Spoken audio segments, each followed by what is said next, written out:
Assalamualaikum warahmatullahi wabarakatuh. Kembali kita berjumpa di mata kuliah hukum dagang. Kali ini kita akan membahas materi tentang merek dagang dan jasa. Saudara sekalian, merek dagang dan jasa ini diatur juga di dalam undang-undang, sehingga tidak sembarangan seseorang atau perusahaan itu menggunakan merek dagang orang lain, dan ini bisa dituntut secara pidana kalau diketahui orang itu menggunakan merek dagang atau jasa pemilik atau milik dari orang lain. Pengaturan merek ini di Indonesia itu sudah beberapa kali mengalami perubahan undang-undang tentang merek. Yang pertama itu ada Undang-Undang Nomor 21 Tahun 1961 tentang merek perusahaan dan perniagaan. Kemudian ada Undang-Undang Nomor 19 Tahun 1992 tentang merek. Kemudian Undang-Undang Nomor 14 Tahun 1997 tentang perubahan atas Undang-Undang Nomor 19 Tahun 1992 tentang merek. Kemudian Undang-Undang Nomor 15 Tahun 2001 tentang merek. Dan terakhir itu diatur di dalam Undang-Undang Nomor 20 Tahun 2016 tentang merek dan indikasi geografis. Sampai saat ini yang dipakai adalah Undang-Undang Nomor 20 Tahun 2016 ini. Saudara sekalian, pengertian dan bentuk merek. Pengertian merek itu adalah tanda yang dapat ditampilkan secara grafis, bisa berupa gambar, logo, nama, kata, huruf, angka, susunan warna dalam bentuk 2 dimensi atau 3 dimensi, kemudian suara, hologram, atau kombinasi dari 2 atau lebih unsur tersebut, untuk membedakan barang dan atau jasa yang diproduksi oleh orang atau badan hukum dalam kegiatan perdagangan barang dan atau jasa. Nah, itu yang dimaksud dengan merek. Ya, ini diatur di dalam pasal 1 butir 1 Undang-Undang Nomor 20 Tahun 2016. Ya. Jadi merek itu tanda yang ditampilkan secara grafis, bisa berupa gambar, bisa berupa logo, bisa berupa nama, kemudian kata, huruf, angka, susunan warna, ya. Kemudian bisa juga merupakan gabungan dari itu. Ya. Ada gambar, kemudian diiringi dengan tulisan, atau diiringi dengan huruf, dengan angka, kemudian dia berwarna, warnanya pun harus ditentukan, ya, harus ditetapkan. Kemudian bisa dia berbentuk 2 dimensi, bisa juga berbentuk 3 dimensi. Ya. Nah, itu yang dimaksud dengan merek. Merek adalah tanda yang dapat ditampilkan secara grafis berupa gambar, logo, nama, kata, huruf, angka, susunan warna dalam bentuk 2 dimensi atau 3 dimensi tadi. Kemudian merek dagang itu adalah merek yang digunakan pada barang yang diperdagangkan oleh seorang atau beberapa orang secara bersama-sama atau badan hukum untuk membedakan dengan barang sejenis lainnya. Ya. Jadi merek dagang ini fungsinya untuk membedakan dengan barang-barang yang sejenis dengan barang tersebut. Ya. Misalnya mobil, mobil ini kan banyak jenisnya. Nah, untuk membedakan ini maka mesti ada merek dagangnya. Merek dagangnya apa ya? Contohnya Toyota, Mitsubishi, Daihatsu, Nissan, dan lain sebagainya. Ya. Jadi untuk membedakannya itu dia menggunakan merek dagang. Ya.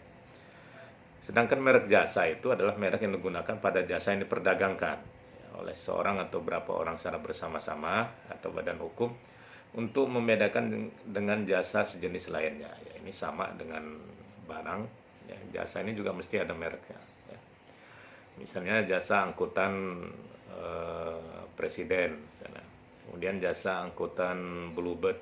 Ini kan untuk membedakan dengan merek jasa perusahaan-perusahaan yang bergerak di bidang jasa lainnya. Misalnya di bidang jasa pengantaran barang, ya, atau ya mengantarkan barang, misalnya ada JNE, ada Tiki, ada PT Pos, ya. Kemudian ada JNT.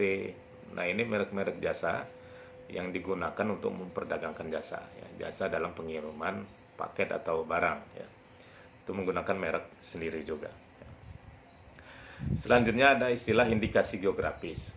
Indikasi geografis itu adalah suatu tanda yang menunjukkan daerah asal suatu barang dan atau jasa produk yang karena faktor lingkungan, geografis termasuk faktor alam, faktor manusia atau faktor kombinasi dari kedua faktor tersebut memberikan reputasi, kualitas, dan karakteristik tertentu pada barang dan atau produk yang dihasilkan. Ya. Jadi ini menunjukkan asal daerah suatu barang atau produk. Ya. Banyak ini, misalnya ada kopi Lampung, ada kopi Gayo, ada kopi Kintamani misalnya, yang memang berasal dari daerah-daerah tertentu. Nah ini maksud dengan indikasi geografis. Jadi dia menunjukkan daerah asal dari barang atau jasa atau produk yang dihasilkan tersebut.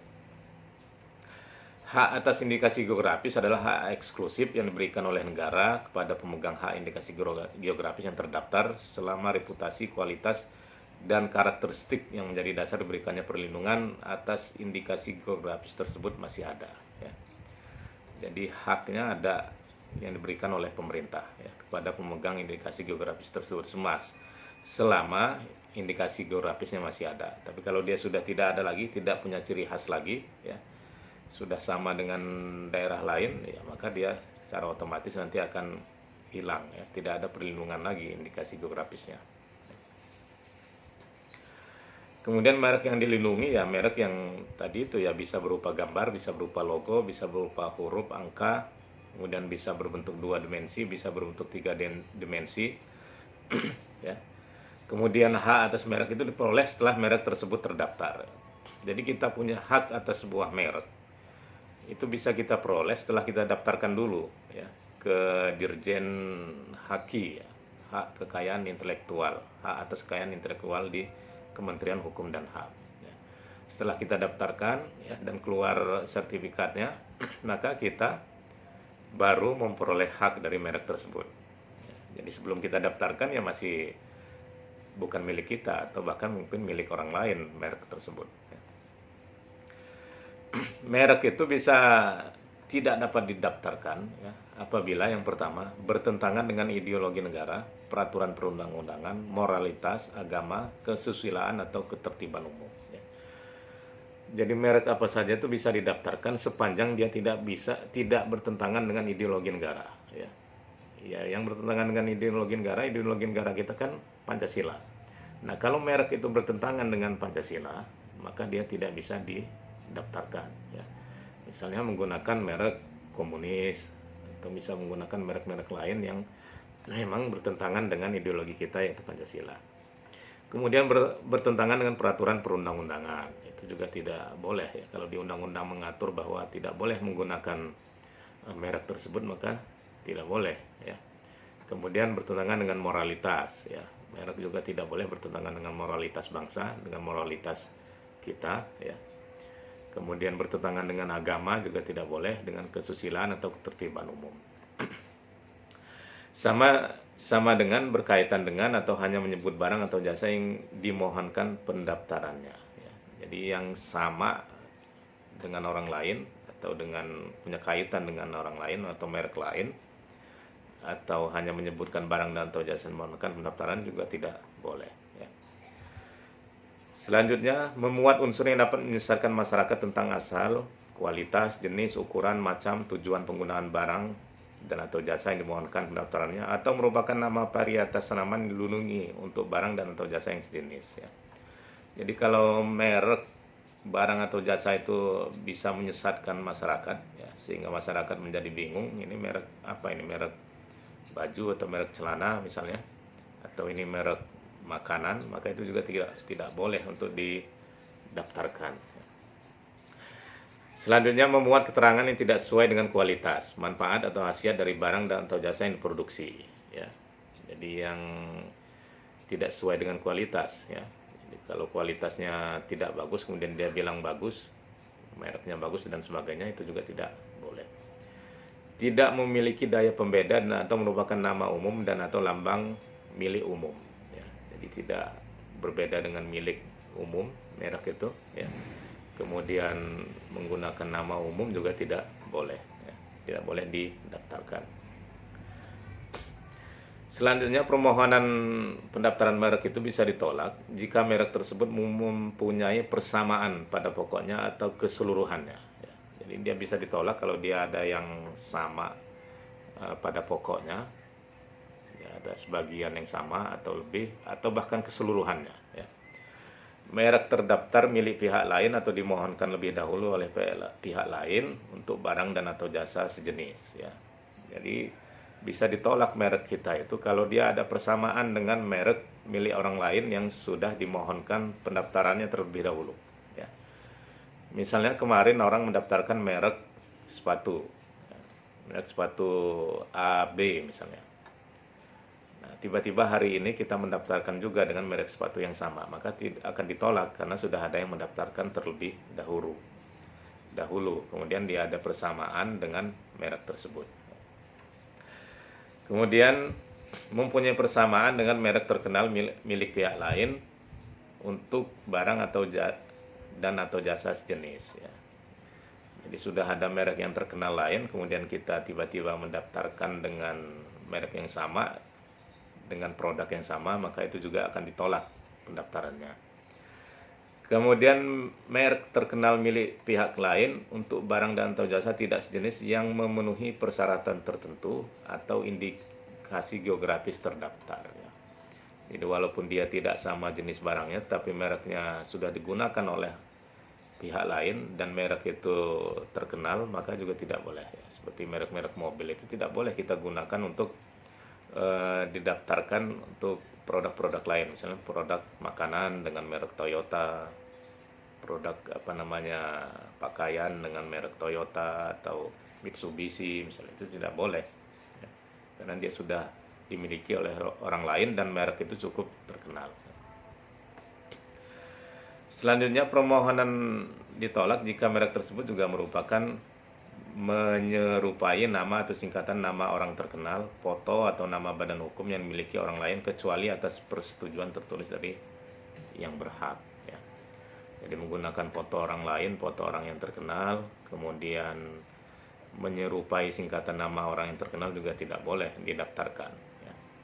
Merupakan tiruan atau menyerupai nama singkatan nama bendera, lambang atau simbol atau emblem suatu negara atau lembaga sosial maupun nasional maupun internasional kecuali atas persetujuan tertulis dari pihak yang berwenang ya. Kita menggunakan singkatan nama negara, bendera, lambang atau simbol negara itu tidak boleh ya, baik negara kita maupun negara orang lain, kecuali kalau memang sudah ada izin tertulis dari pihak yang berwenang, misalnya dari negara yang akan kita gunakan nama atau mereknya. Selanjutnya merupakan tiruan atau menyerupai tanda atau cap atau stempel resmi yang digunakan oleh negara atau lembaga pemerintah kecuali atas persetujuan tertulis. Kita menggunakan merek dengan kesamaan dengan stempel lembaga negara, stempel kementerian, ya, stempel departemen, stempel pemerintah daerah juga tidak boleh kecuali kalau memang ada izin tertulis dari mereka atau dari pihak yang berwenang itu tadi. Permohonan ditolak jika diajukan oleh pemohon yang beritikat tidak baik. Ini juga tidak boleh. Jadi kalau kita punya itikat tidak baik, misalnya ingin menjatuhkan merek lain atau ingin menjatuhkan perusahaan lain, itu juga akan ditolak permohonan merek yang kita ajukan. Selanjutnya, agar mempunyai daya pembeda, merek itu harus dapat memberikan penentuan pada barang dan atau jasa yang bersangkutan. Kemudian merek dapat dicantumkan pada barang atau pada bungkusan barang atau dicantumkan secara tertentu pada hal-hal yang bersangkutan dengan jasa. Jadi setelah merek kita itu terdaftar secara resmi menjadi milik kita, maka bisa kita cantumkan di mana saja. Cantumkan di barang hasil produk kita atau di jasa yang kita jual ya, karena dia sudah resmi menjadi milik kita, jadi boleh dicantumkan di mana saja ya. Selanjutnya fungsi merek itu apa? Yang pertama sebagai tanda pengenal untuk membedakan produk perusahaan yang satu dengan produk perusahaan yang lain ya. Jadi ini jelas fungsinya untuk membedakan ya. Jadi produk dari pabrik A mereknya A, produk dari pabrik B mereknya B, jadi ada bedanya. Walaupun dia sejenis barangnya, ya, barangnya sama, tapi mereknya berbeda. Ya. Barangnya sama, fungsinya sama, kemudian yang memproduksinya beda, mereknya beda. Ya. Jadi fungsi merek itu yang pertama untuk tanda pengenal untuk membedakan produk perusahaan yang satu dengan produk perusahaan yang lain. Yang kedua, sebagai sarana promosi. Promosi tersebut dilakukan melalui iklan produsen atau pengusaha yang memperdagangkan barang atau jasa. Ya. Jadi fungsi kedua itu sebagai sarana promosi dagang. Ya. Kita mempromosikan barang kita ya sesuai dengan merek itu. Ya. Misalnya mempromosikan sendal, ya sendal apa mereknya? Sendal sendal merek A, sendal merek B, sendal merek C, ya. Jadi masyarakat bisa tahu, oh ini produk dari sendal A, misalnya sendal B. Selanjutnya, fungsi merek adalah menunjukkan asal barang dan atau jasa yang dihasilkan.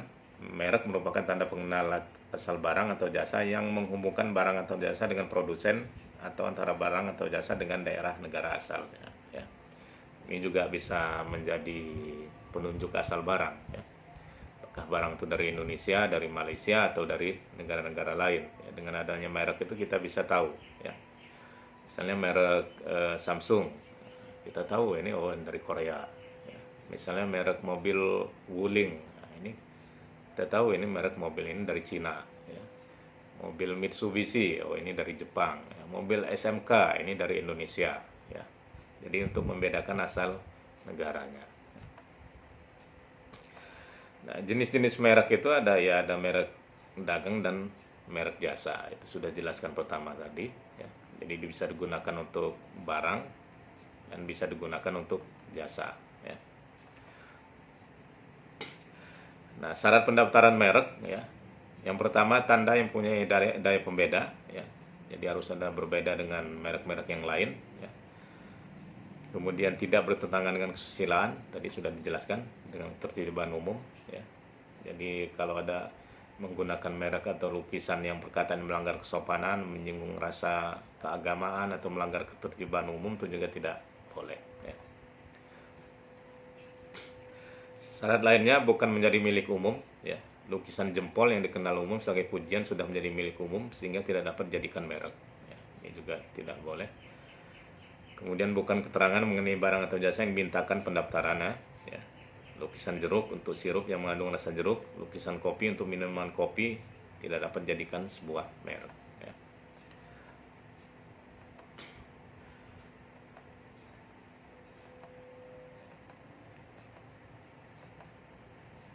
Nah, fungsi pendaftaran merek. Ya. Pendaftaran merek ini punya fungsi yang pertama, itu sebagai alat bukti bagi pemilik yang berhak atas merek terdaftar. Jadi dia sebagai bukti bahwa itu milik si A misalnya. Kemudian dasar penolakan terhadap merek yang dimohonkan pendaftarannya. Jadi sebagai dasar pemerintah untuk menolak kalau ada yang ingin mendaftarkan sebuah merek, ternyata itu sudah ada yang punya, maka itu dijadikan dasar untuk menolak orang yang akan mendaftarkan merek yang sama. Ya. Kemudian dasar untuk mencegah orang lain memakai merek yang sama pada pokoknya atau pada keseluruhannya dalam perdagangan barang atau jasa sejenis maupun tidak sejenis. Ya. Ini juga untuk mencegah jangan sampai orang lain menggunakan merek yang sama, baik itu untuk kepentingan barang ataupun jasa yang sejenis maupun tidak sejenis. Ya. Jadi ini juga fungsinya untuk mencegah juga. Hak khusus penggunaan merek, ya. Hak khusus artinya hak yang hanya diberikan oleh negara kepada pemilik merek. Hak khusus tersebut meliputi penggunaan sendiri merek, artinya menikmati sendiri manfaat ekonomi merek melalui usaha yang dijalankan sendiri. Ya. Jadi kalau merek itu sudah terdaftar, ya, kita punya hak khusus untuk menggunakannya untuk kepentingan kita sendiri. Ya. Kemudian kita juga bisa atau punya hak untuk memberikan izin kepada pihak lain untuk menggunakan merek itu. Jadi di samping kita punya hak untuk menggunakannya sendiri, ya, kemudian kita juga punya hak untuk memberikan izin kepada orang lain untuk menggunakan mereknya, ya. Sehingga dia juga bisa menikmati manfaat ekonomi dari merek tersebut. Ya. Kalau mereknya sudah terkenal, ya, kemudian peminatnya banyak, ya tentu akan memberikan manfaat ekonomi. Nah, ini hak khusus bagi pemilik merek itu untuk memperolehnya. Kemudian kalau dia digunakan orang lain, maka dia juga punya hak royalti namanya, ya, untuk atas nama merek itu. Ya. Selanjutnya adalah hak khusus penggunaan merek terdaftar berlangsung selama 10 tahun dan setelah tenggang waktu itu berakhir, pendaftaran merek tersebut dapat diperpanjang lagi ya. Jadi merek itu bisa digunakan selama 10 tahun merek yang terdaftar itu. Kemudian kalau dia sudah berakhir itu bisa diperpanjang lagi selama 10 tahun. Peraturan penggunaan merek kolektif harus muat antara lain sifat, ciri-ciri umum atau mutu barang atau jasa yang produksi dan perdagangannya akan menggunakan merek kolektif. Ketentuan bagi pemilik merek kolektif untuk melakukan pengawasan efektif atas penggunaan merek tersebut sesuai dengan peraturan. Ya. Jadi ada merek juga yang sifatnya kolektif yang bisa digunakan secara bersama-sama. Ya. Jadi yang daftarkan juga bersama-sama, maka yang menggunakannya bisa bersama-sama ya, tidak harus satu orang, tapi bisa beberapa orang karena dia bersifat kolektif. Nah, selanjutnya kita lihat ancaman sanksi pidana merek. Ini diatur di pasal 100 Undang-Undang tentang merek tadi, Undang-Undang nomor 20 tahun 2016. Ini di pasal 100 dijelaskan bahwa ayat 1, setiap orang yang dengan tanpa hak menggunakan merek yang sama pada keseluruhannya dengan merek terdaftar milik pihak lain untuk barang dan atau jasa sejenis yang diproduksi dan atau diperdagangkan dipidana dengan pidana penjara selama paling lama 5 tahun dan atau pidana denda paling banyak 2 miliar rupiah. Jadi kalau kita menggunakan merek orang lain ya, yang sama pada keseluruhannya dengan merek yang terdaftar milik pihak lain, itu kita bisa dipenjara 5 tahun atau bisa didenda 2 miliar atau kedua-duanya ya. Sudah dipenjara kemudian didenda lagi ya. Di ayat 2-nya di pasal 100 tadi, setiap orang yang dengan tanpa hak menggunakan merek yang mempunyai persamaan pada pokoknya dengan merek terdaftar milik orang lain untuk barang dan atau jasa sejenis yang diproduksi dan atau diperdagangkan dipidana dengan pidana penjara paling lama 4 tahun dan atau denda paling banyak 2 miliar ya. Ini sama dengan yang pasal 1 tadi ya. Kalau yang pasal 1 itu tadi dia mempunyai persamaan secara keseluruhan dengan merek itu, tapi kalau yang ini persamaan pada pokoknya ya. Jadi dia tidak seluruh tapi pada pokoknya, jadi pada intinya sangat mirip dia ya. Jadi logonya sama, mungkin hanya derubahnya sedikit, tapi pada pokoknya sama. Itu bisa dipenjara 4 tahun, kemudian dendanya tetap 2 miliar. Kemudian di pasal 3, setiap orang yang melanggar ketentuan sebagaimana maksud pada ayat 1 dan 2, yang jenis barangnya mengakibatkan gangguan kesehatan, gangguan lingkungan hidup, dan atau kematian manusia, dipidana dengan pidana penjara paling lama 10 tahun, dan atau denda paling banyak 5 miliar. Dengan kita memalsukan merek orang lain, atau dengan kita menggunakan merek orang lain itu, yang bisa mengakibatkan ada gangguan kesehatan pada orang yang menggunakannya atau bahkan mengakibatkan gangguan pada lingkungan hidup, bahkan mengakibatkan kematian pada manusia, maka pidana penjaranya bisa mencapai 10 tahun, dendanya bisa mencapai 5 miliar rupiah ya. Jadi gara-gara kita menggunakan merek orang lain ya, memalsukan merek orang lain, kemudian mengakibatkan kematian, mengakibatkan kerusakan lingkungan, mengakibatkan gangguan kesehatan, maka pidana penjaranya juga lebih berat ya. Maksimal 10 tahun, kemudian dendanya juga maksimal 5 miliar ya. Nah, di pasal 101 juga mengatur tentang sanksi pidana ya. Ayat 1-nya bahwa setiap orang yang dengan tanpa hak menggunakan tanda yang mempunyai persamaan pada keseluruhan dengan indikasi geografis milik pihak lain untuk barang dan atau jasa yang sama dengan barang dan atau jasa produk yang terdaftar dipidana dengan pidana penjara paling lama 4 tahun dan atau denda paling banyak 2 miliar ya. Ini yang berkaitan dengan indikasi geografis. Kalau tadi yang berkaitan dengan barang atau jasa ya. Jadi kalau yang indikasi geografis itu dipenjara paling lama 4 tahun dan denda paling banyak 2 miliar.